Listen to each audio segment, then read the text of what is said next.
Sa isang iglap, ipinagkanulo siya ng asawa't matalik na kaibigan. Ang perang pampagamot sa nag-iisang anak, nilustay sa luho at kataksilan. Habang ang munting anghel niya'y nilalamon ng sakit sa isang madilim na silid, sila'y nagpapakasasa sa halakhak at halik. Ang sakripisyo ng isang bayani, tinapakan at ginawang abo. Ngunit paano ka babangon kung ang buong mundo mo'y gumuho? Dito magsisimula ang isang kwentong huhugot sa iyong hininga. Hanggang kailan, Dante?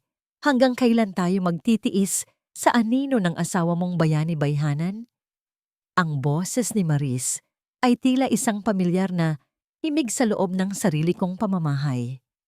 Ang mga salitang yon, binitawan ng may halong pagkainip at paglalambing, ay dumantay sa mga dingding na pinundar ko mula sa pawis at panganib.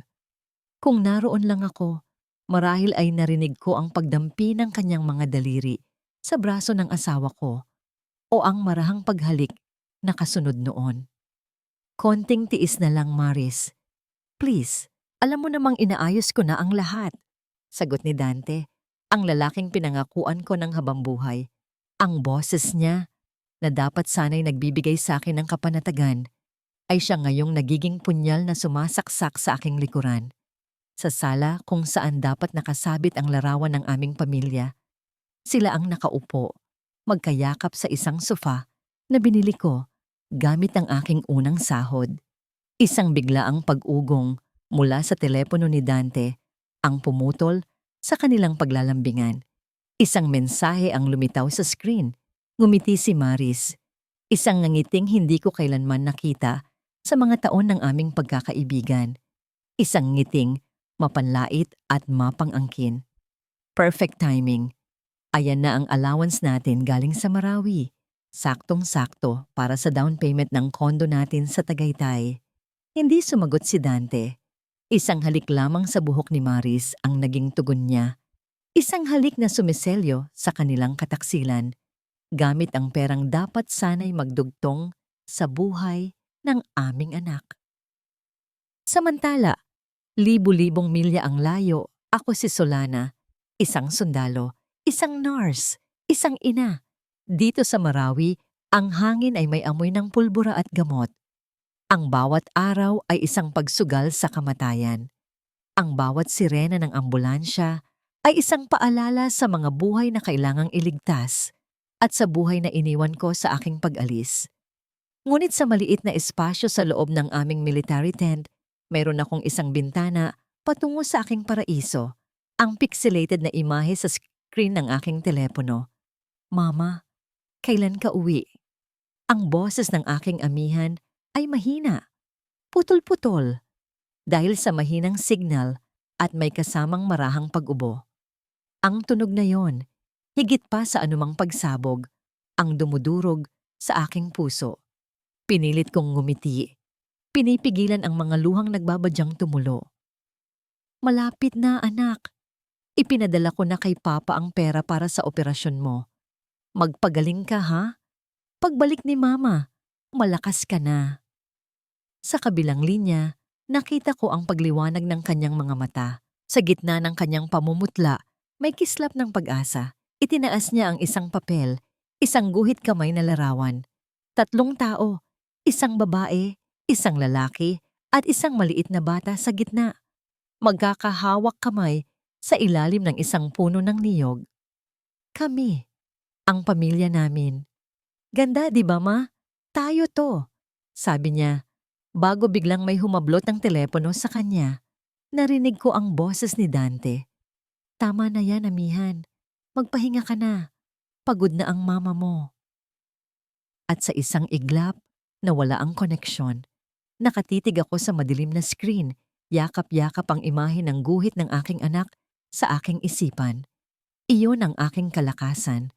Iyon ang dahilan ng lahat ng ito. Maya-maya, inabot sa akin ang aking hapunan. Isang dakok ng kaning lamig at 2 pirasong tuyo. Habang nanginunguya ko ang bawat butil, hindi pait, kundi pag-asa ang aking nalalasahan. Ang bawat pagtitiis, ang bawat sakripisyo, ay may kahulugan para sa operasyon ni amihan. para sa kinabukasan niya. Sa ilalim ng isang maruming tolda, sa gitna ng digmaan, ngumiti ako. Isang nangiting puno ng pagmamahal at pananabik. Ang hindi ko alam, ang ngiting iyon ay nakasabit sa bingit ng isang karumaldumal na katotohanan. Ang bawat butil ng kanin na kinakain ko ay katumbas ng isang halakhak ng mga taong pinagkatiwalaan ko. Ang bawat patak ng pawis ko ay ginagawa nilang alak para sa kanilang pagtatagumpay. Malapit na, anak. Matatapos din ang lahat ng paghihirap na to. Pauwi na si Mama. Pauwi na ako sa impyernong hindi ko alam na sila pala ang gumawa. Ang nangiti sa aking mga labi sa Marawi ay ang huling piraso ng kapayapaan bago gumuho ang lahat. Ang hindi ko alam, habang ako'y nangangarap para sa kinabukasan ni Amihan, ang anak ko naman ay lumalaban para sa kanyang hininga. Sa loob ng kanyang maliit na silid, ang paghinga ni Amihan ay tila isang laban na hindi niya kayang ipanalo. Bawat pag-ubo ay kumukuha ng lakas sa kanyang munting katawan. Ang kanyang dibdib ay umaangat at bumababa sa paraang hindi normal, isang desperadong paghahabol sa hangin na ipinagkakait sa kanya ng sariling mga baga. Sa gitna ng paninikip, isang salita lamang ang paulit-ulit na namumutawi sa kanyang mga labi. Papa! Papa! Sa kabilang silid, si Dante ay abala sa pag-aayos ng kanilang mga gamit para sa isang bakasyon. Isang mamahaling polo shirt ang inilalatag niya sa ibabaw ng maleta. Narinig niya ang mahinang pagtawag ng anak at sa isang saglit, isang guhit ng pag-aalala ang dumaan sa kanyang mukha. Ngunit ang saglit na yon ay agad binura ng paglapit ni Maris. Hayaan mo na yan, sabi ni Maris, habang isinasabit ang kanyang mga braso sa leeg ni Dante. Ang kanyang boses ay malambing ngunit may talim ng lason. Arte lang yan ng bata. Gusto lang magpapansin para hindi tayo matuloy. Don't fall for it, Hon. Pero humihingal na siya. Katwiran ni Dante. Kahit ang kanyang mga mata ay nagsisimula ng maniwala sa kasinungalingan ni Maris. Ngumiti si Maris at lumakad patungo sa mesa kung saan nakalagay ang inhaler ni Amihan. Kinuha niya ito. Tiningnan na parang isang basurang nakakadiri. Expired na to, oh. Itapon na natin. Baka lalo pang makasama sa kanya. Hindi na niya hinintay ang sagot ni Dante. Sa isang walang pakundangang galaw, inihagis niya ang gamot sa basurahan kasama ng mga balat ng prutas at lumang papel. Ang tunog ng paglagapak nito sa loob ng basurahan ay ang tunog ng pagtatapos sa pag-asa ni Amihan. Iniwan nila ang isang basong tubig at 2 piraso ng biskwit sa tabi ng kama ng bata. Walang gamot, walang yakap, walang kahit isang salita ng pag-aalala. Isinara nila ang pinto at ang sumunod na tunog na narinig sa loob ng silid ni Amihan ay ang pagpihit ng susi sa seradura. Ikinulong nila ang may sakit na bata. Sa labas, si Aling Nena, ang kapitbahay na abala sa pagdidilig ng kanyang mga halaman, ay natigilan. May naririnig siyang kakaiba, isang mahinang pag-ubo na may kasamang pag-iyak na nagmumula sa bahay ni Solana. Alam niyang umalis si Dante at Maris dahil nakita niya ang sasakyan, ngunit ang tunog na yon ay hindi mapakali sa kanyang isipan. Lumapit siya sa pinto at kumatok ng 3 beses, walang sumasagot.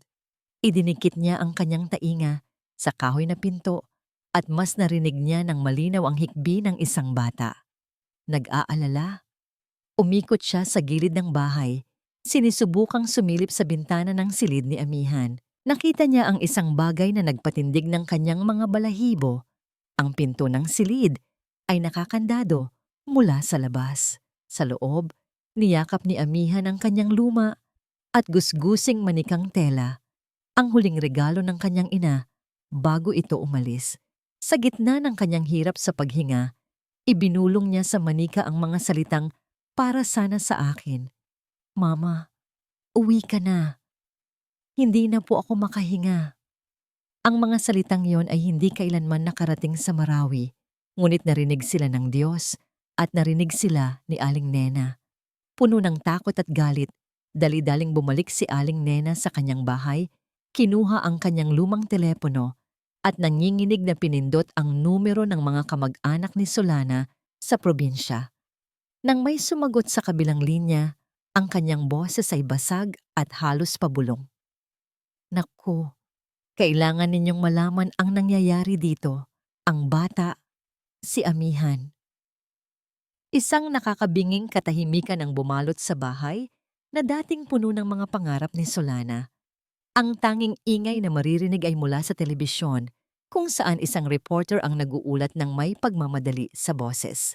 Isang malawakang pambobomba ang naganap sa isang kampo sa Marawi. Maraming sundalo ang naiulat na nasawi at nawawala. Kasama sa mga apektadong unit ang medical corps kung saan hindi na naituloy ng reporter ang kanyang sasabihin ng isang malakas at formal na katok ang umalingaw-ngaw sa pintuan. Nagkatinginan si Dante at Maris, isang kaba na may halong pananabik ang gumuhit sa kanilang mga mukha.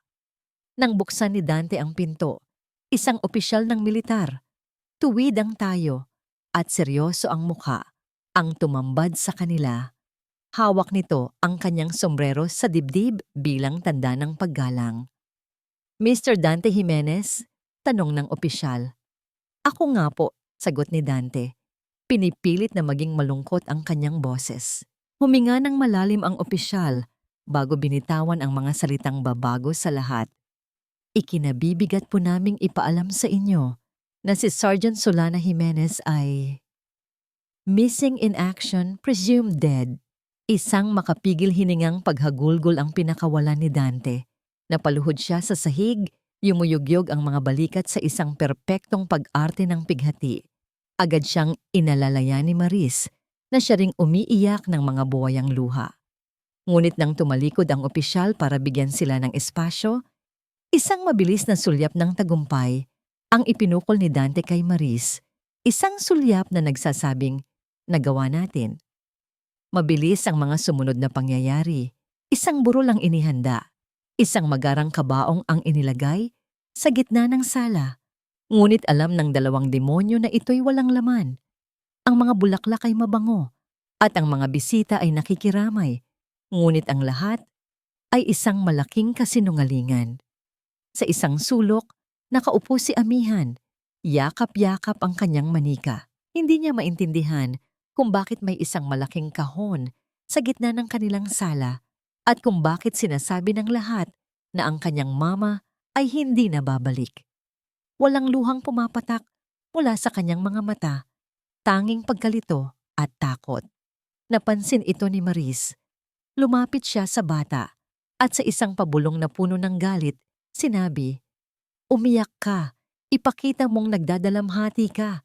Anong klase kang anak? Batang walang utang na loob. Ang malupit na salita ay tila isang sampal na gumising kay Aling Nena, na kadarating lang para makiramay. Nakita niya ang takot sa mga mata ni Amihan. Sa pag-alis ni Maris, lumapit si Aling Nena sa bata. Wala siyang sinabi. Inabutan lamang niya ito ng isang maliit na mangkok ng mainit na lugaw at hinaplos ang buhok nito. Maging matatag ka, apo. Halos hindi marinig na bulong niya. Nang matapos ang pekeng libing at makaalis na ang huling bisita, ang bahay na pinaglalamayan ay biglang nag-iba. Ang mga pekeng hikbi ay napalitan ng malakas na tugtugan at halakhakan. Naglabas si Dante ng alak at si Maris, na nagpalit na ng isang pulang bestida, ay sumasayaw na parang walang bukas. Cheers! Sigaw ni Maris, itinaas ang kanyang baso.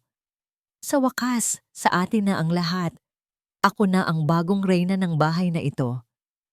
Sa isang lugar na malayo sa kasinungalingan at pagdiriwang na yon, sa gitna ng mga nagkalat na debris at amoy ng dugo sa isang gumuhong field hospital, may isang bagay na gumalaw.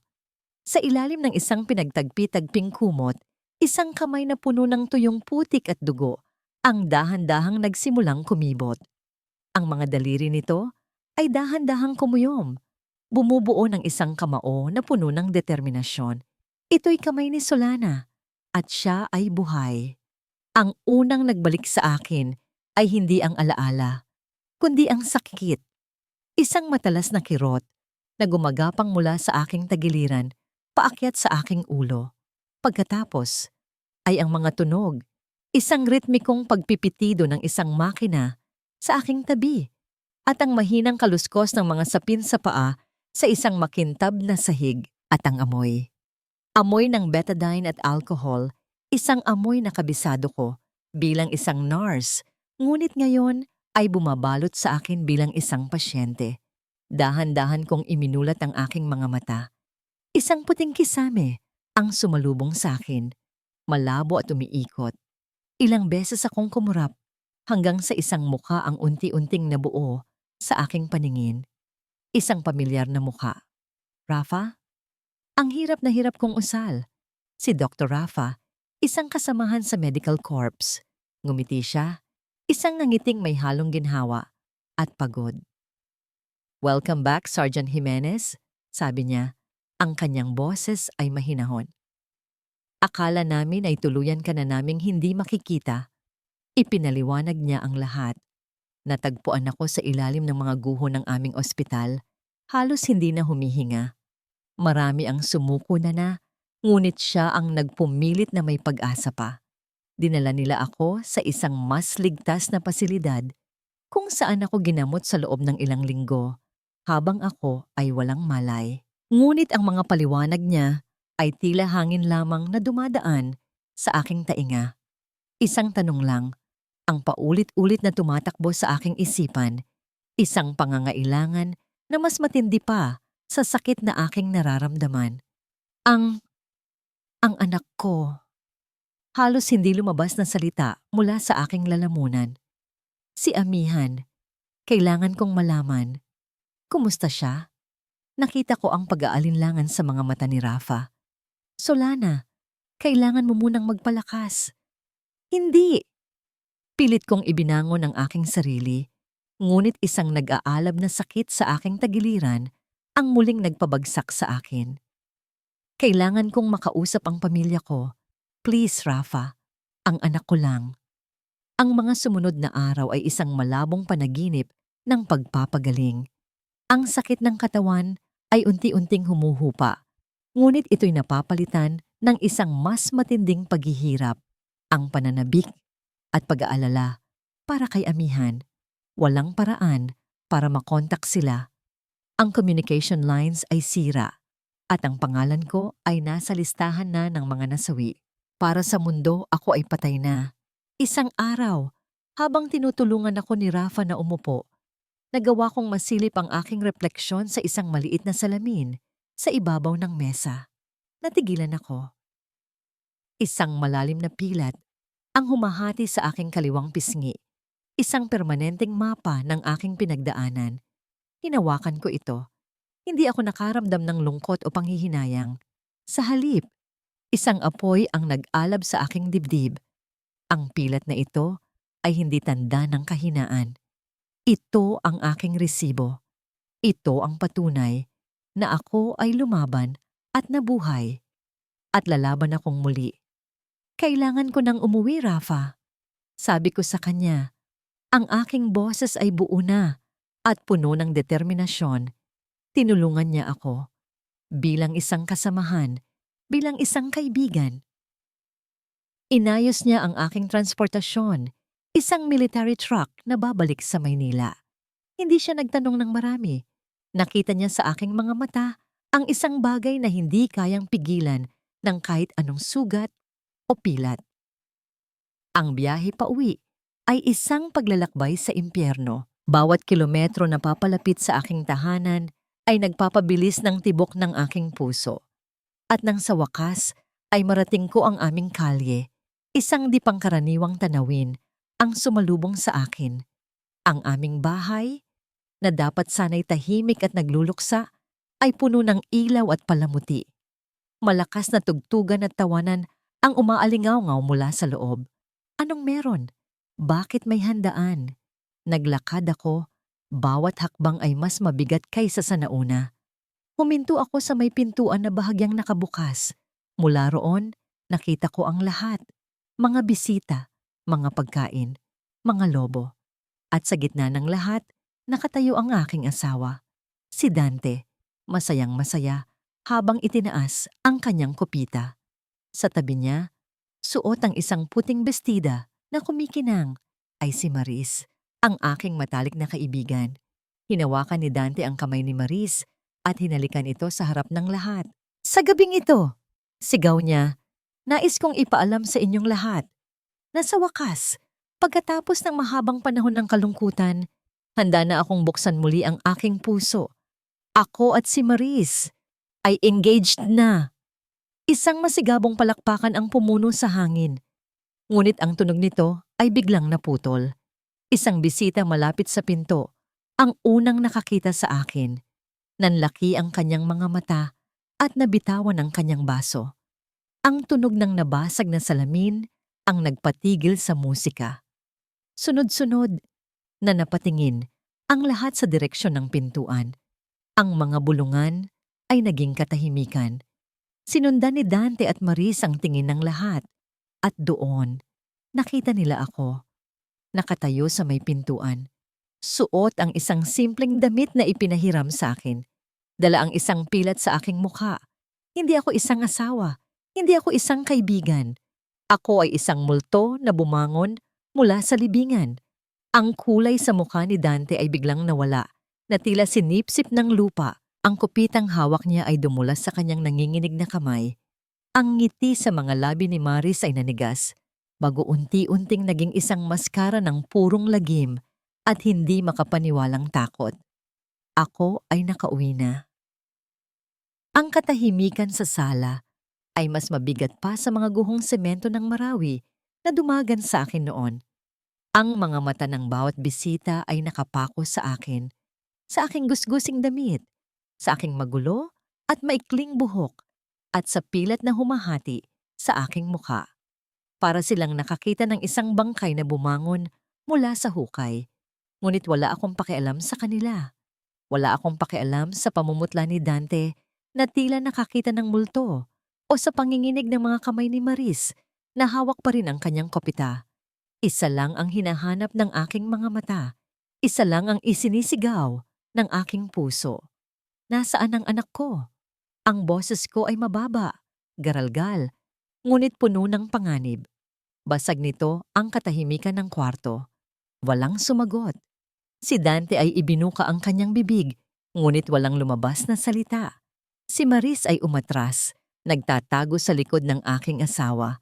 Ang kanilang katahimikan ang nagtulak sa akin upang kumilos.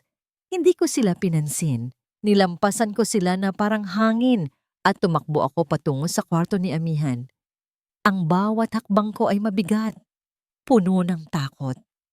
Binuksan ko ang pinto ng kanyang silid.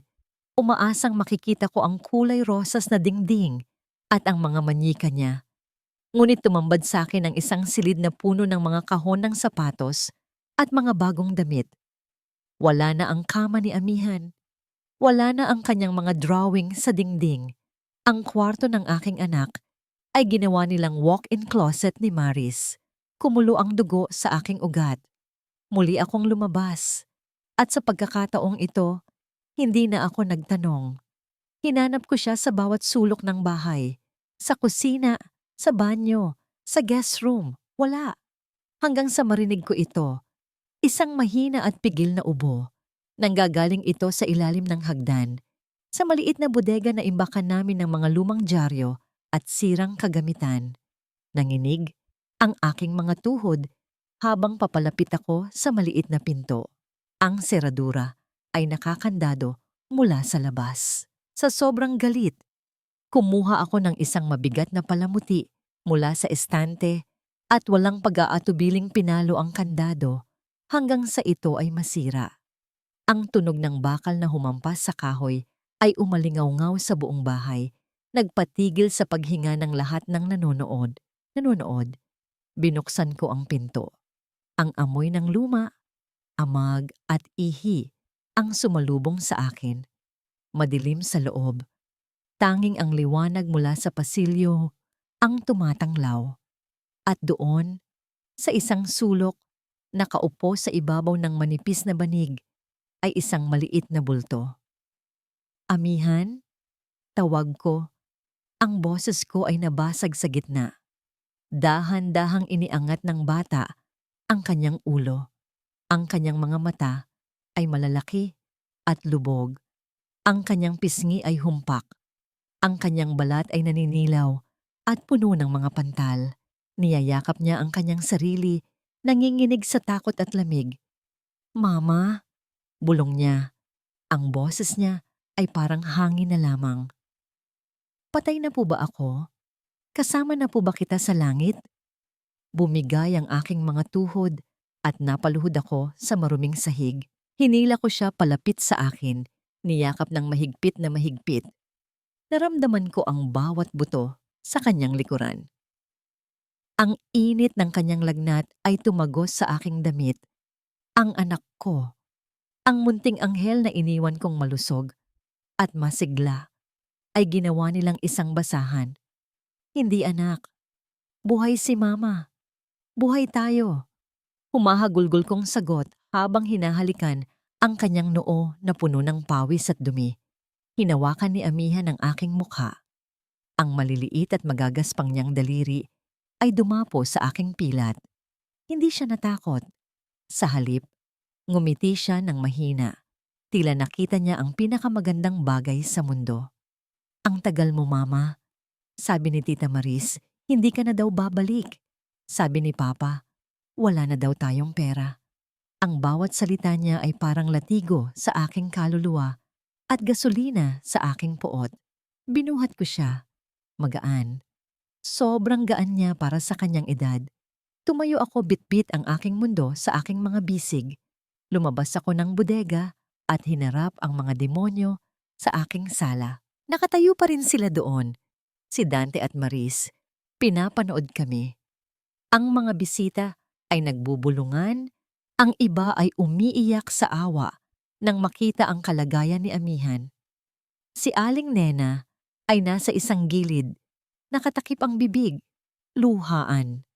"Solana, let me explain." Simula ni Dante, humahakbang palapit na tila may karapatan pa siyang magpaliwanag. Akala namin wala ka na. "Huwag kang lalapit," ang sabi ko. Ang boses ko ay kalmado, ngunit ito ang klase ng kalmado bago ang isang malakas na bagyo. Tinitigan ko silang dalawa. Tinitigan ko ang magarang suot ni Maris, ang mamahaling relo ni Dante, at ang marangyang handaan sa paligid. At pagkatapos, tinitigan ko ang aking anak na butot balat sa aking mga bisig. Isinusumpa ko, bulong ko, sapat lang para marinig nilang dalawa. Isinusumpa ko sa bawat sugat sa katawan ng anak ko. Babayaran ninyo ang bawat sentimo, bawat luha, at bawat patak ng dugo na kinuha ninyo sa amin. Hindi na ako naghintay ng sagot. Tinalikuran ko sila. Habang naglalakad ako palabas ng pinto, bit-bit si Amihan, naramdaman ko ang pagbigat ng hangin. Hindi ito ang bigat ng kalungkutan. Ito ay ang bigat ng isang digmaan na kasisimula pa lamang. Sa labas, sinalubong ako ng malamig na hangin ng gabi at ng nag-aalalang mukha ni Aling Nena. "Solana," tawag niya. Tumingin ako sa kanya. Ang aking mga mata ay tuyo na. Ubos na ang luha ko. Ang natitira na lang ay apoy. "Tulungan niyo po ako, Aling Nena," sabi ko. "Kailangan ko ng abogado." Dinala ko si Amihan sa isang maliit na kwarto sa staff house ng ospital na inayos ni Rafa para sa amin. Sa wakas, pagkatapos ng mahabang panahon, ang paghinga ng aking anak ay payapa na, bagaman may paswit pa rin ng hika na paminsan-minsan ay sumisingit sa katahimikan. Nakakabit ang dextrose sa kanyang manipis na braso na tila isang lubid na nagdudugtong sa kanya sa mundo ng mga buhay. Pinagmasdan ko siya. Ang galit na kanina ay parang apoy na tumutupok sa akin. Ngayon ay naging isang malamig at matigas na bakal. Tapos na ang oras ng pag-iyak. Ito na ang oras ng pagtutuos. Bumukas ang pinto at iniluwan nito si Rafa, kasama ang isang babaeng may matalas na tingin at postura ng isang taong hindi marunong umatras sa laban. Solana, panimula ni Rafa. Si Attorney Lorna, siya ang head ng legal team ng NGO na tumutulong sa mga inabusong kababaihan at bata. Tumango si Attorney Lorna, walang pabulaklak na salita. Straight to the point tayo, Mrs. Jimenez. Your husband and his mistress are trash. Pero sa mata ng batas, innocent until proven guilty sila. Kung gusto mo silang mabulok sa kulungan at hindi lang basta makipaghiwalay, kailangan natin ng higit pa sa kwento. Kailangan natin ng ebidensya. Umupo ako. Ang likod ko ay tuwid. Ang postura ng isang sarhento na humaharap sa isang misyon. Medical records ni amihan, malnutrition, untreated asthma, emotional trauma. Sapat na ba yon para sa child abuse? Malaking bagay yon, sagot ni Lorna habang nagsusulat sa kanyang notepad. Pero sasabihin nila na naghirap sila nung akala nilang patay ka na. Sasabihin nilang ginawa nila ang lahat pero wala silang pera. We need to prove na may pera sila at sinadya nilang pabayaan ng bata. Napayukom ako ng kamao. Ang pera. Ang perang ipinadala ko na naging pambili nila ng kondo at luho. Nasa kanila ang bank accounts ko. Pero makakakuha ako ng records mula sa military payroll.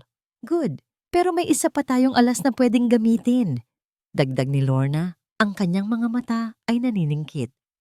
Insurance fraud, falsification of documents. Kung tinanggap nila ang death benefits mo habang alam nilang may posibilidad na buhay ka, o kung peke ang proseso ng pagkilala sa bangkay, kulong sila.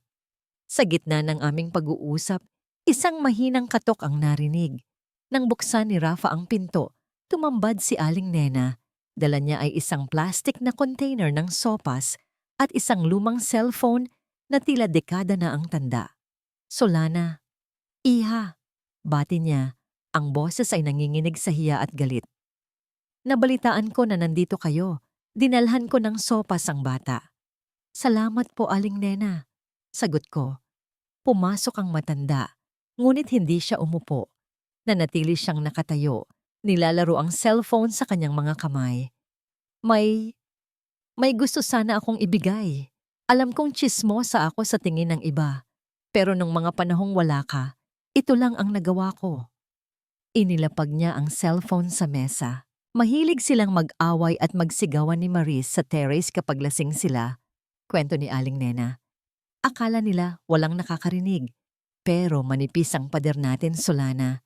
Nirecord ko lahat kasi naawa ako kay amihan. Gusto kong may ebidensya sana kung sakaling dumating ang DSWD. Nagkatinginan kami ni Attorney Lorna. Mabilis na kinuha ng abogada ang cellphone at pinindot ang play sa isang audio file. Isang pamilyar at garalgal na boses ang umalingaw-ngaw sa kwarto. Boses ni Dante. Bakit ba natin kailangang gastusin lahat sa kondo? Paano kung hanapin ng mga kamag-anak niya yung pera para sa bata? At sumagot ang boses ni Maris, matinis at puno ng pangungutya. Tanga ka ba? Patay na siya sa papel. Tayo na ang legal guardians. At yung bata? Hayaan mo siyang mamatay sa ubo. Mas madali ang buhay natin kung wala na ring sabit. Ang katahimikan sa kwarto matapos ang recording ay nakapangingilabot. Naramdaman ko ang pagtulo ng isang butil ng luha sa aking pisngi. Hindi dahil sa lungkot, kundi sa purong puot. Hayaan siyang mamatay. Iyon ang plano nila. Hindi lang kapabayaan. Ito ay planadong pagpatay. Tumingin sa akin si Attorney Lorna, isang maliit na ngiti ng tagumpay ang sumilay sa kanyang mga labi. Bingo! This is intent to kill. This is conspiracy. Tumingin ako kay Aling Nena, ang kapitbahay na madalas naming kainsan dahil sa kanyang kadaldalan. Ngayon, siya ang naging susi ng aming hustisya. Hinawakan ko ang kanyang kamay ng mahigpit. Salamat, Aling Nena. Hindi niyo alam kung gaano kalaki ang tulong nito. Bumaling ako kay Rafa at Lorna. Ang aking mga mata ay tuyo na at malinaw. Ang sakit ng katawan ko ay wala na. Ang natitira na lang ay ang layunin. Simulan na natin ang kaso, sabi ko nang may diin. Gusto kong maramdaman nila ang lamig ng rehas. Gusto kong maramdaman nila ang mawalan ng lahat. Kinuha ko ang cellphone. Ang maliit na gadget na ito ay hindi na lang basta imbakan ng tsismis. Ito na ngayon ang aking sandata.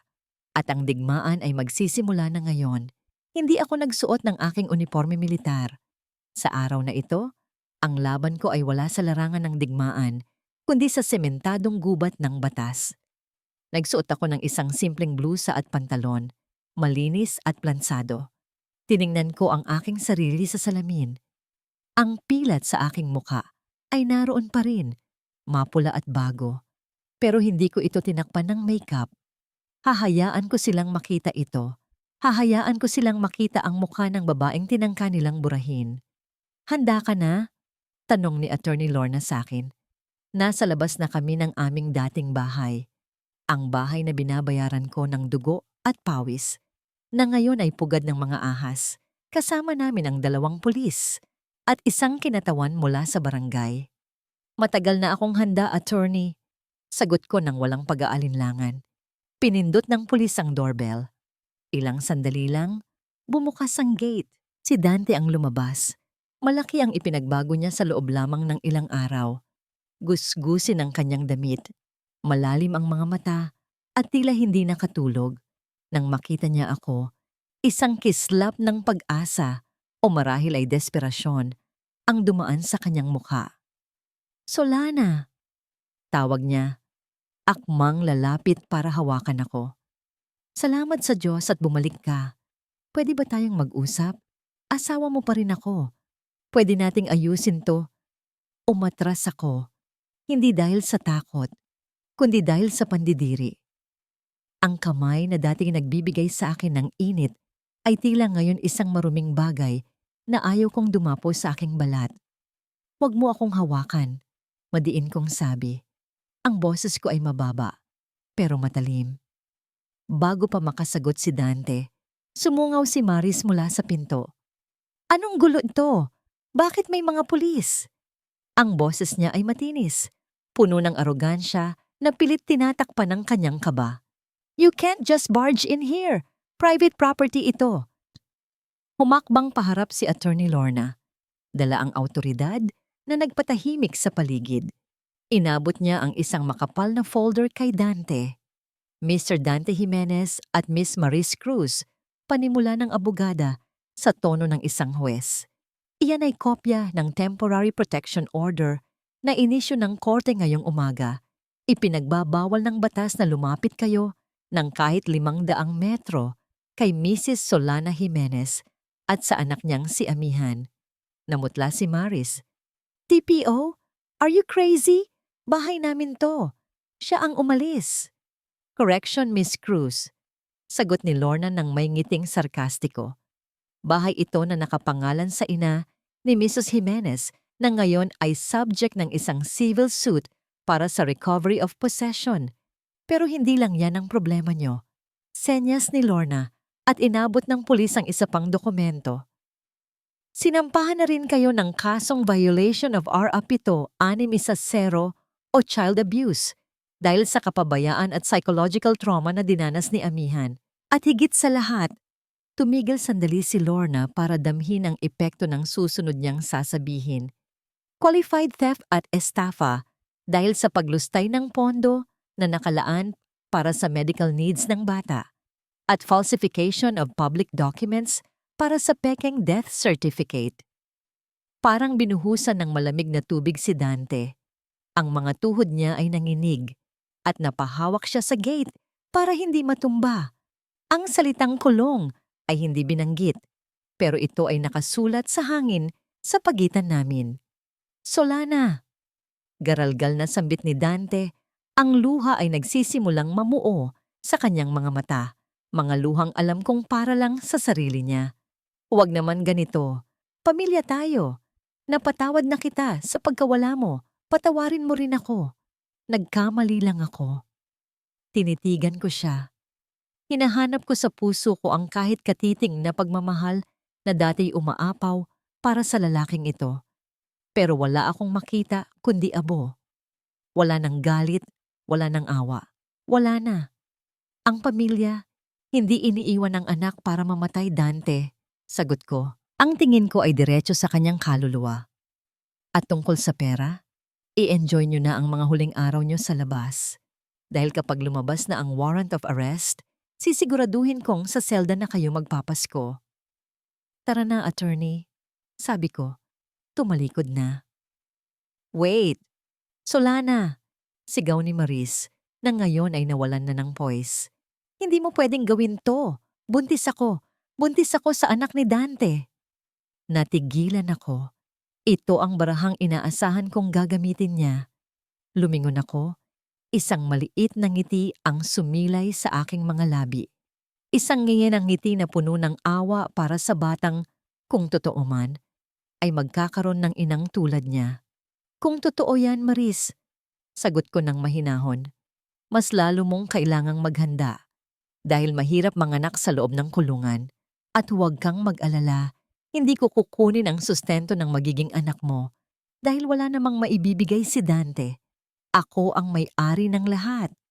Iniwan namin silang nakatayo sa gate, tulala at gumuho ang mundo.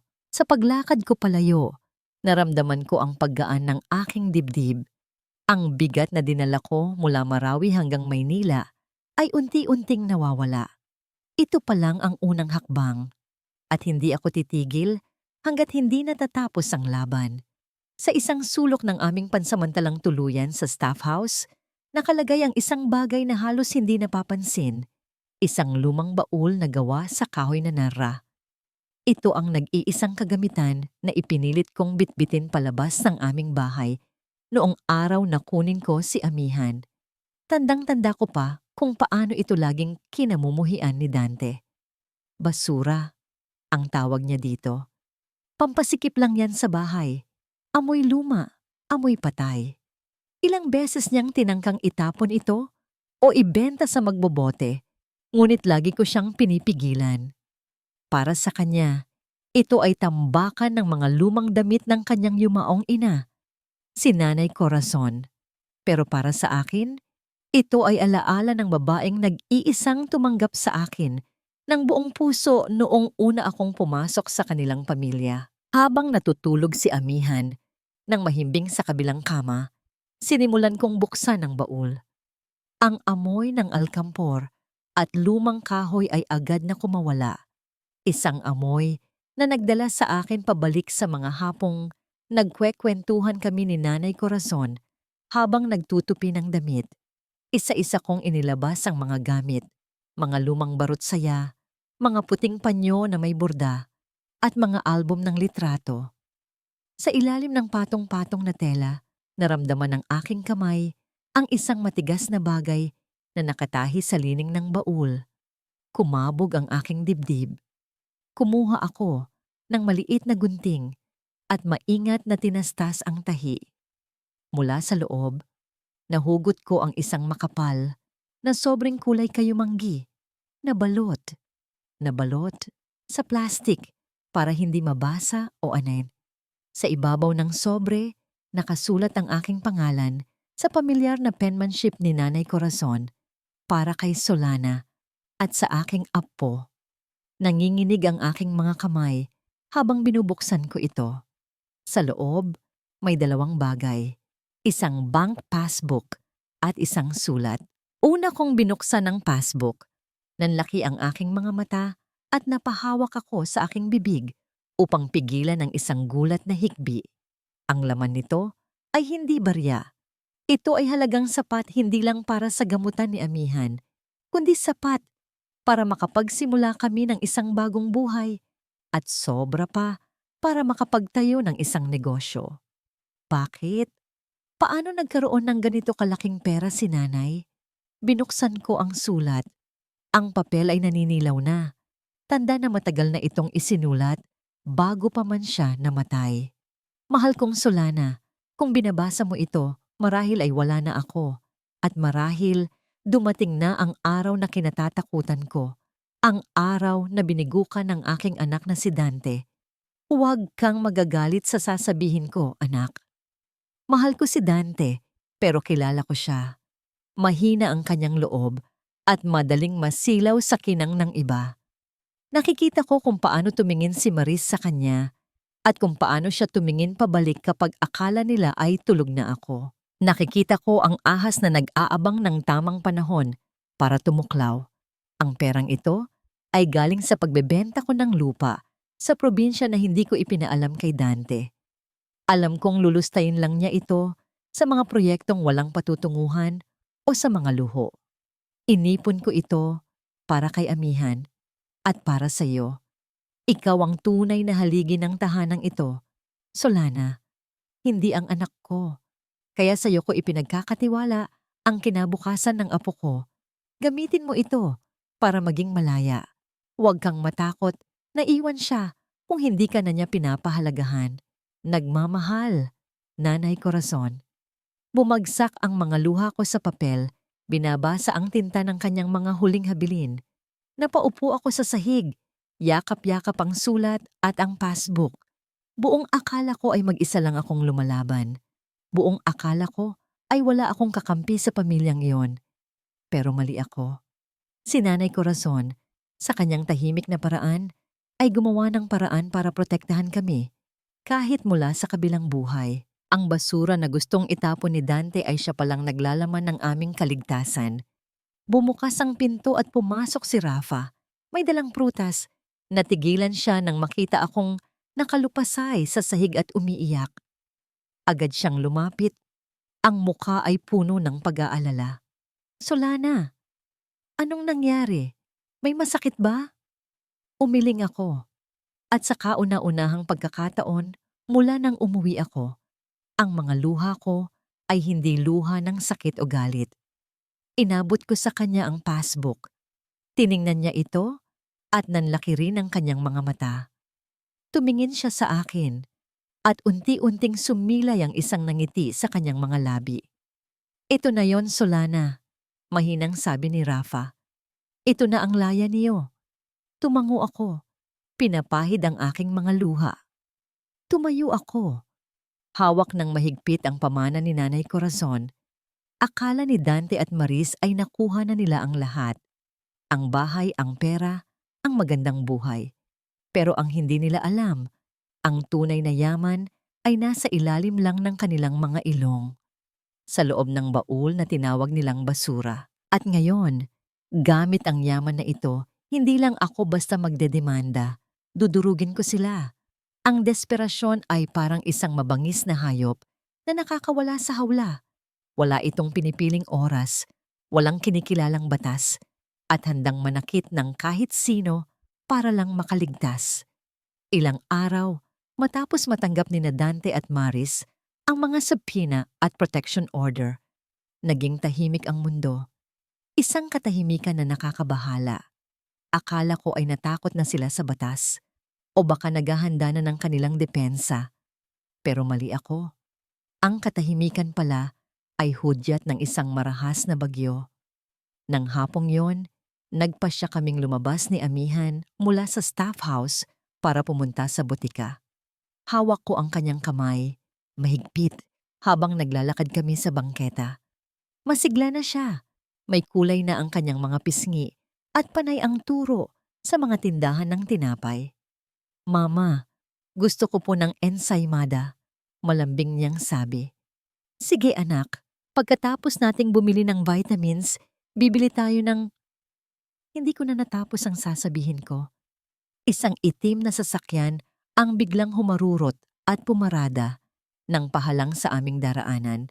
Halos mahagip ang aming mga paa. Bumukas ang pinto at lumabas si Dante at Maris. Ibang-iba na ang itsura nila. Wala na ang magarang porma. Gusot ang kanilang mga damit, magulo ang buhok, at ang kanilang mga mata ay dilat na dilat, puno ng takot at pagkabaliw. Akin na ang bata! Sigaw ni Dante. Sabay hablot sa braso ni Amihan. Papa, masakit po! Iyak ni Amihan. Pilit na kumakawala. Bitawan mo siya, Dante. Sigaw ko, at buong lakas kong hinila pabalik ang anak ko. Ang aking mga kuko ay bumaon sa braso ni Dante. Pero hindi siya bumibitaw. Para siyang nasasapian. Kailangan namin siya. Hindi kami makakaalis kung wala siya. Sigaw ni Maris mula sa passenger seat. Hindi siya bumaba. Nakadungaw lang siya. Hinihintay na maipasok ni Dante ang bata sa kotse. Bilisan mo, Dante. Parating na sila. Doon ko napagtanto ang plano nila. Tatakas sila. At gagamitin nila si Amihan bilang leverage o shield para hindi sila mahuli ng mga pulis. Ang anak ko ay hindi tao para sa kanila. Isa lang siyang tiket para makatakas. Hindi mo siya makukuha. Binitawan ko ang kamay ni Amihan para itulak si Dante ng buong lakas. Napaurong siya, pero agad siyang bumalik. Akmang susuntukin ako. Ipinikit ko ang aking mga mata, handang saluhin ang sakit. Wag lang ang anak ko. Pero hindi dumapo ang kamao niya. Hoy! Anong ginagawa niyo sa mag-ina? Isang matigas na bagay ang tumama sa likod ni Dante. Isang payong, si Aling Nena. At hindi siya nag-iisa. Sa likod niya ay ang mga tricycle driver na nakaparada sa kanto, ang tindera ng fishball, at ang iba pang mga kapitbahay na nakakakilala sa amin. Mabilis silang lumapit. Bumubuo ng isang pader sa pagitan namin ni Dante. Layuan niyo si Solana. Wala na ba kayong hiya? Sigaw ng isang driver, hawak ang isang tubo. Kinakasuhan na kayo. Tapos nanggugulo pa kayo dito? Dagdag ng tindera. Natigilan si Dante. Tumingin siya sa paligid. Ang mga taong dati ay walang pakialam o takot sa kanya dahil sa kanyang titulo bilang arkitekto, ngayon ay handa siyang kuyugin. Ang kapangyarihan niya ay wala na. Dito sa kalsada, ang batas ay ang pagtutulungan ng mga naaapi. Sakay na. Iwan mo na yan. Tili ni Maris mula sa kotse, nanginginig sa takot nang makita ang galit na mukha ng taong bayan. Akmang tatakbo pabalik si Dante sa sasakyan, pero huli na ang lahat. Ang tunog ng sirena ay umalingaw-ngaw sa kalsada. 2 patrol car ang humarang sa magkabilang dulo ng kalye. Lumabas si Rafa mula sa isa sa mga patrol car, kasama ang mga pulis. Itinuro niya sina Dante at Maris. Ayan sila. Hulihin niyo. Nakita ko ang pagbagsak ng balikat ni Dante. Ang pag-asa na makatakas ay naglaho. Pinalibutan sila ng mga pulis. Pinosasan at binasahan ng kanilang mga karapatan. Mga karapatang hindi nila ibinigay sa anak ko noong ikulong nila ito. Si Maris ay nagwala habang hinihila palabas ng kotse. Buntis ako! Buntis ako! Huwag niyo akong sasaktan. Sigaw niya, pero walang naniniwala. Walang naaawa. Ang kanyang pag-iinarte ay wala ng bisa. Nang isakay sila sa police mobile, nagtama ang paningin namin ni Dante. Wala na ang yabang. Ang nakita ko lang ay isang lalaking talunan na napagtantong ang tunay na halaga ng isang tao ay hindi nasusukat sa kondo o kotse, kundi sa kung paano katratuhin ng mga taong nasa paligid mo. Niyakap ko si Amihan ng mahigpit habang pinapanood silang ilayo. Naramdaman ko ang mga kamay ni Aling Nena sa aking likod. Hinahagod ito para patahanin ako. Ligtas na kayo, Solana. Bulong ng matanda. Ligtas na kayo. Tumingin ako sa langit. Ang araw ay palubog na. Nagkukulay kahel at lila ang himpapawid. Tapos na ang takbuhan. Ang susunod na kabanata ay ang paghuhukom. Malamig sa loob ng bulwagan ng katarungan. Ngunit ang pawis sa noo ni Dante at Maris ay hindi maikukubli. Nakaupo sila sa panig ng akusado. Suot ang kulay kahel na uniforme ng mga bilanggo. Wala na ang yabang. Wala na ang kinang. Si Maris, na dating puno ng kolorete ang mukha, ay mukhang tuyot at matanda sa kanyang edad. Si Dante ay nakayuko. Hindi makatingin sa akin o sa kahit sino sa gallery na puno ng aming mga kapitbahay at dating mga kaibigan. Ako na naman ay nakaupo ng tuwid sa tabi ni Attorney Lorna. Suot ko ang isang simpleng puting bestida, malinis at marangal. Ang pilat sa aking mukha ay naroon pa rin. Ngunit sa araw na ito, hindi ito tingnan bilang kapintasan, kundi bilang isang medalya ng katapangan. Nagsimula ang paglilitis. Mabilis at walang awa ang paglatag ni Attorney Lorna ng mga ebidensya. Isa-isa niyang ipinakita ang mga pekeng dokumento ng kamatayan, ang mga bank transfer na nagpapakita ng paglustay sa pera ng aking anak para sa kondo at luho, at ang medical report na nagpapatunay sa malalang kondisyon ni Amihan noong siya ay sagipin. Ang bawat piraso ng papel ay tila pako na bumabaon sa kabaong ng kanilang kalayaan. Ngunit ang dumurog sa kanila ay hindi ang mga papel, kundi ang boses. Pinatugtog ni Attorney Lorna ang recording ni Aling Nena. Ang buong korte ay natahimik habang umaalingaw-ngaw ang matinis na boses ni Maris mula sa speakers. Hayaan mo siyang mamatay sa ubo. Mas madali ang buhay natin kung wala na ring sabit.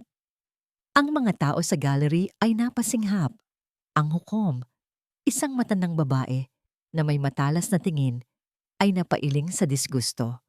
Tumingin siya kay Maris na tila nakakita siya ng isang bagay na nakakadiri sa ilalim ng kanyang sapatos. Objection! Sigaw ng abogado ni Dante. Ngunit mahina ito at walang conviction. Alam niyang talo na sila. At bilang huling pako, inilabas ni Attorney Lorna ang resulta ng medical examination ni Maris na isinagawa ng mga doktor ng kulungan. Your Honor, pahayag ni Lorna, nais din naming ipasok sa record na ang akusadong si Maris Cruz ay hindi buntis, taliwas sa kanyang paulit-ulit na ginagamit na dahilan para makakuha ng house arrest. Siya ay diagnosed na baog. Ang sinasabi niyang pagbubuntis ay isa lamang desperadong kasinungalingan para manipulahin ang korte at ang kapwa-akusado na si Dante Jimenez. Sa sandaling iyon, naganap ang pagsabog. Biglang tumayo si Dante. Ang kanyang muka ay puno ng pagkabigla at galit. Humarap siya kay Maris. Ang mga mata ay nanlilisik. Ano, hindi ka buntis? Sigaw ni Dante, ang boses ay nanginginig. Niloko mo ako. Sabi mo sa akin kaya natin ginagawa to para sa magiging pamilya natin. Iniwan ko ang asawa ko. Pinabayaan ko ang anak ko dahil sayo. Kasalanan mo to. Balik sigaw ni Maris na ngayon ay umiiyak na ng totoong luha. Luha ng pagkatalo. Kung hindi ka naging inutil at walang pera, hindi tayo aabot sa ganito. Ikaw ang lalaki. Pero ako ang nag-isip ng lahat. Order in the court! Ang pagbagsak ng maso ng hukom ay nagpatigil sa kanilang bangayan. Ang kanilang pagtatalo sa harap ng madla ay ang huling patunay ng kanilang pagkabulok. Walang pag-ibig. Walang katapatan. Puro kasakiman at paninisilang ang namamagitan sa kanila. Binasa ng hukom ang hatol. Guilty beyond reasonable doubt. Sa kasong qualified theft, falsification of public documents, at paglabag sa RA-7, 610 o child abuse law. Ang parusa, reclusion perpetua, habang buhay na pagkakakulong. Nang marinig ang hatol, bumagsak si Maris sa sahig, humahagulgol. Si Dante naman ay nanigas, tulala sa kawalan. Ang buhay na pinapangarap nila, ang kondo sa Tagaytay, ang mga sasakyan, ang luho, ay naglaho na parang usok. Ang kapalit nito ay 4 na sulok ng semento at rehas na bakal. Habang hinihila sila ng mga gwardya palabas, dumaan sila sa harap ko. Tumigil sandali si Dante. Tumingin siya sa akin at sa unang pagkakataon, nakita ko ang pagsisisi sa kanyang mga mata. Solana, tiningnan ko siya. Hindi ko siya dinuraan, hindi ko siya sinigawan. Binigyan ko lang siya ng tingin na ibinibigay sa isang estranghero. Ang pera ni Nanay Corazon, sabi ko ng mahinahon, sapat lang para marinig niya. Nasa akin na. Gagamitin ko yon para palakihin si Amihan na malayo sa anino ng iyong karuwagan. Paalam, Dante. Wala nang natirang salita. Hila-hila ng mga gwardya, inilabas sila sa pinto. Sa labas, nag-aabang ang mga kamag-anak ni Dante at mga magulang ni Maris. Ang kanilang mga iyak at sumbat ay rinig hanggang sa loob. Ang kahihiyan, ang hiya, ay mas masakit pa sa rehas. Ang buong angka nila ay nakayuko. Dala ang mantsa ng krimen ni Dante at Maris. Huminga ako ng malalim. Ang hangin sa loob ng korte ay biglang naging magaan. Tumingin ako kay Attorney Lorna at kay Rafa na nasa likuran ko. Ngumiti sila at tumango. Tapos na ang bagyo. Ang mga ulap ay nahawi na. Panahon na para sa pagsikat ng araw. Ang amoy ng bagong pintura at varnish ay humalo sa simoy ng hangin. Para sa akin, ito ang pinakamabangong amoy sa mundo. Higit pa ito sa amoy ng anumang mamahaling pabango. Ito ang amoy ng bagong simula. 6 na buwan na ang nakalipas mula nang ibaba ang hatol. 6 na buwan ng tahimik na paghilom. Gamit ang perang ipinamana ni Nanay Corazon at ang natanggap kong back pay mula sa serbisyo, binili ko ang isang lumang commercial space sa bayan. Hindi ito kalakihan, pero sapat na para sa aking pangarap. Dahan-dahan lang sa pagbubuhat, baka mabinat ka. Sita sa akin ni Rafa habang tinutulungan akong ipasok ang isang medical bed sa loob. Tumawa ako at sa pagkakataong ito, ang tawa ko ay magaan na. Wala na ang bigat sa dibdib. Kaya ko to, Doc. Sanay ako sa giyera, remember? Si Rafa ay nanatiling tapat na kaibigan at kasosyo. Walang namuong relasyon sa pagitan namin, kundi respeto at pagtutulungan. Siya ang magiging resident doctor ng klinika habang ako naman ang head nurse at administrator. Malinaw ang aming hangganan at masaya ako doon.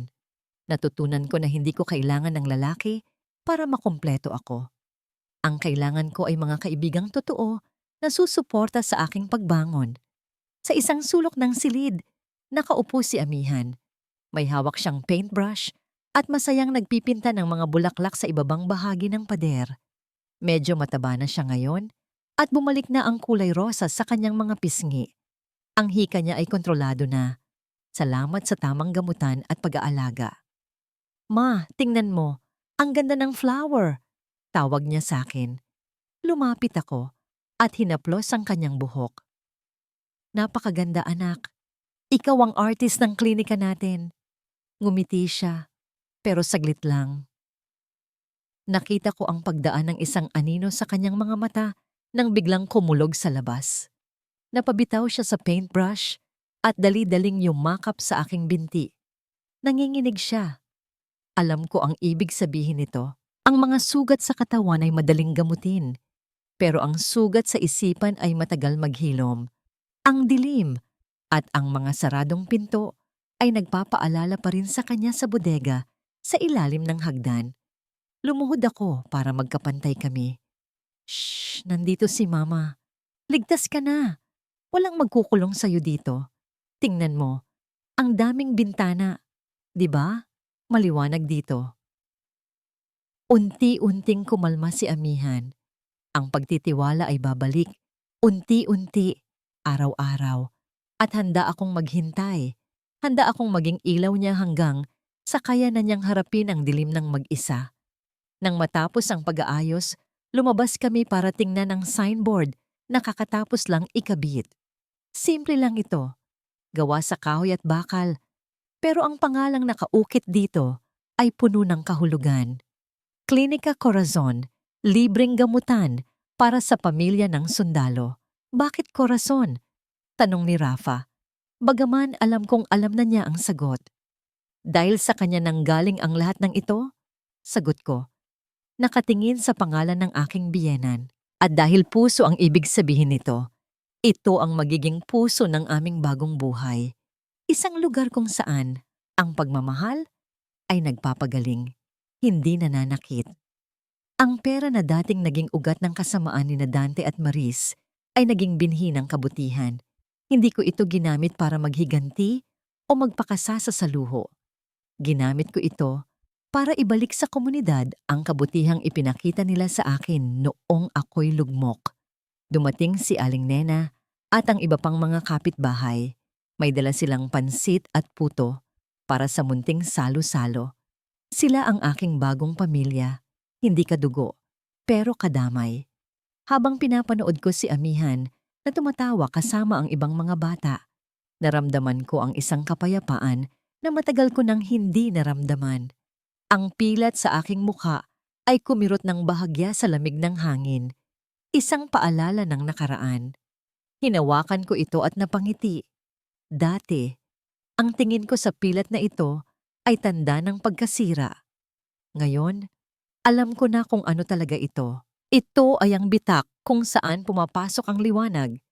Bukas, magbubukas na ang Klinika Corazon. Bukas, magsisimula na ang tunay na buhay. At sa pagkakataong ito, ako ang may hawak ng manibela. Lumipas ang 5 taon. Ang panahon na dating aking kaaway ay naging aking kakampi sa paghilom. Nakatayo ako sa entablado ng Municipal Hall. Hawak ang isang plaque na gawa sa salamin. Ang mga ilaw ng kamera ay kumikislap, ngunit hindi na ako nasisilaw. Woman of the Year. Iyan ang nakaukit sa parangal. Kinikilala nila ang Klinika Corazon hindi lang bilang isang lying-in clinic, kundi bilang santuwaryo para sa mga pamilya ng sundalo at mga inang solong itinataguyod ang kanilang mga anak. Tumingin ako sa audience. Sa unang hanay, nakaupo si Amihan. 15 taong gulang na siya ngayon. Ang batang dating nagtatago sa ilalim ng hagdan ay isa ng honor student na nangangarap maging doktor. Wala na ang takot sa kanyang mga mata. Napalitan na ito ng talino at kumpiyansa. Nang magtama ang aming paningin, itinaas niya ang kanyang 2 hinlalaki at binigyan ako ng isang matamis na ngiti. Ang ngiting iyon ang tunay kong tropeo. Sa tabi niya ay si Rafa. Nanatili siyang matalik na kaibigan at kasama sa trabaho. Walang singsing sa aking daliri at wala ring namuong romansa sa pagitan namin. Narespeto niya ang desisyon ko na hindi ko kailangan ng isang lalaki para maramdaman kong buo ako. Ang pagkakaibigan namin ay sapat na at mas matibay pa kaysa sa maraming relasyon. Maraming salamat po. Ang simula ko sa aking talumpati. Ang boses ko ay buo at matatag. Ang parangal na ito ay hindi para sa akin. Ito ay para sa bawat babaeng sinabihan na sila ay mahina. Para sa bawat inang lumaban para sa kanilang anak. Ang aking mga pilat. Hinawakan ko ang markang humahati sa aking pisngi. Ay hindi tanda ng aking pagkabigo. Ito ang mapa ng aking pagbangon. Ang palakpakan ay umalingaw-ngaw sa buong bulwagan. Samantala, sa isang masikip at madilim na selda sa New Bilibid Prison, isang lalaking may ubaning buhok at hukot na likod ang nakaupo sa sahig. Si Dante, hawak niya ang isang lumang dyaryo na ipinuslit lang sa kanya ng ibang bilanggo. Sa pahina ng balita, nakita niya ang larawan ni Solana. Ang babaeng dati niyang minaliit at niloko ay nagniningning ngayon sa tagumpay. Ang babaeng tinawag niyang boring at walang kwenta ay tinitingala na ng buong bayan. Nanginginig ang kanyang mga kamay habang hinihimas ang larawan. Ang kondo sa Tagaytay, wala na. Ang mga sasakyan, remata na. Ang kalayaan, ninakaw na ng sarili niyang kasakiman. Sa kabilang banda naman ng correctional facility para sa kababaihan, si Maris ay mag-isang kumakain ng matigas na tinapay. Wala siyang dalaw. Wala siyang kaibigan. Ang kanyang ganda ay kupas na. Tinuyo ng galit at inggit na walang mapaglagyan. Ang kanyang pagbubuntis na gawa-gawa ay naging isang biro sa loob ng kulungan. Isang paalala ng kanyang desperasyon. Ang hustisya ay hindi laging nasa dulo ng baril. Minsan, ang pinakamatamis na hustisya ay ang makita ng mga taong nanakit sa'yo na ikaw ay lumilipad na habang sila ay nananatiling nakatanikala sa lupa ng kanilang mga maling desisyon. Pagkatapos ng seremonya, dinala ko si Amihan sa dagat. Ito ang paborito naming gawin, ang manood ng paglubog ng araw. Umupo kami sa buhanginan, pinapanood ang paghalik ng araw sa dagat. Ang hangin ay payapa. Ma, sabi ni Amihan, Nakasandal ang ulo sa aking balikat. Masaya ka ba? Tumingin ako sa malawak na karagatan. Naalala ko ang sakit. Naalala ko ang gutom sa Marawi.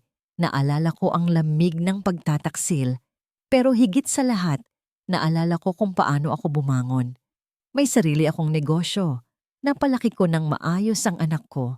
At higit sa lahat, natutunan kong mahalin ang sarili ko nang higit pa sa pagmamahal na inasahan ko mula sa iba.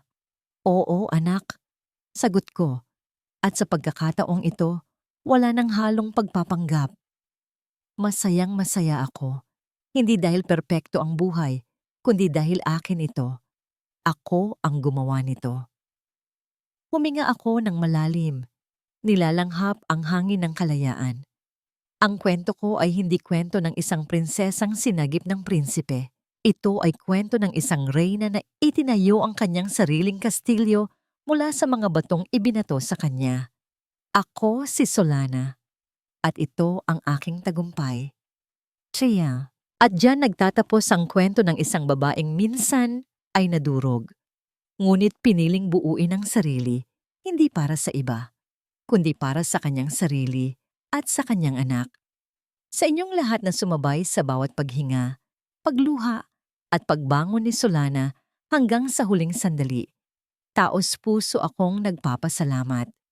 Hindi naging madali ang paghabi sa kwentong ito. Aaminin ko, may mga gabing kailangan kong huminto sa pagsusulat, lalo na sa mga tagpong ipinaparamdam ang lamig ng pagtataksil at ang hapdi ng makita ang sariling anak na nagdurusa. Kasi alam nating lahat na sa totoong buhay, may mga Dante at Maris na naglipa na. Ang kwento ni Solana ay maaaring katang-isip, ngunit ang sakit at ang tapang niya ay hango sa karanasan ng marami sa atin, mga babaeng nagbigay ng lahat, naubos, pero nakahagilap pa rin ng lakas para magsimulang muli. Nais kong maging paalala ang nobelang ito na ang pagpapatawad ay isang proseso at ang pagbangon ay isang desisyon. Hindi kailangang magmadali. Gaya ng isang sugat na nagiging pilat, ang bawat sakit na pinagdaanan natin ay patunay lamang na tayo ay hinaghilom at naging mas matibay. Ang tunay na tagumpay ay hindi ang makahanap ng bagong pag-ibig, kundi ang matutunang mahalin ang sarili ng higit pa sa kaya nating ibigay sa iba. Ngayon, nais kong marinig ang inyong boses. Kung kayo ang nasa katayuan ni Solana, kaya niyo bang patawarin ng buo ang asawang nagkasala at nagpabaya sa inyong anak? O naniniwala kayo na may mga kasalanang sapat ng bayaran sa kulungan at hindi na kailangan ng kapatawaran para magkaroon ng kapayapaan? I-comment ninyo ang inyong mga saloobin sa ibaba. Gustong-gusto kong basahin ang inyong mga pananaw. At kung naantig ang inyong puso o napaluha kayo ng kwentong ito, huwag kalimutang i-like at i-share ang video na ito sa inyong mga kaibigan at kapamilya. Hanggang sa muli nating kwentuhan at laging tandaan, kayo ang bida sa sarili ninyong kwento.